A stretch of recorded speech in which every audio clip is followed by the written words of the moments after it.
மணிப்பூரில் மீண்டும் வன்முறை வெடித்துள்ள நிலையில் முதலமைச்சர் மற்றும் அமைச்சர்களின் வீடுகள் மீது தாக்குதல் நடத்தப்பட்டதால் பதற்றமான சூழல் நிலவுகிறது.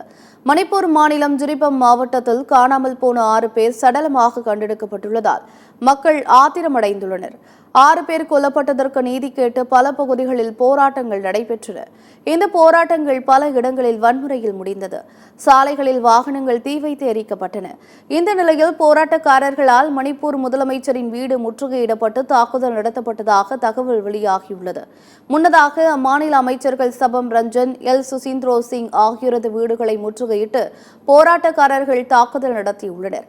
முதலமைச்சர் பிரேன் சிங் மருமகனும் பாஜக சட்டமன்ற உறுப்பினருமான RK இமோவின் வீட்டையும் போராட்டக்காரர்கள் முற்றுகையிட்டனர்.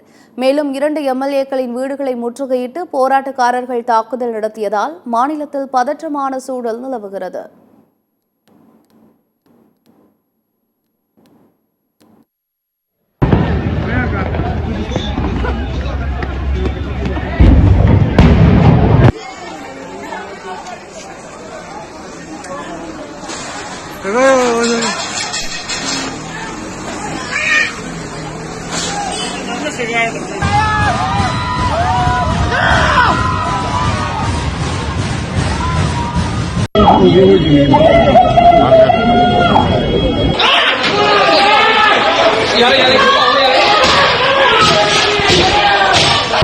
இந்நிலையில் மணிப்பூரில் மீண்டும் வன்முறை வெடித்துள்ளதால் மாநிலம் முழுவதும் பாதுகாப்பு பலப்படுத்தப்பட்டுள்ளது.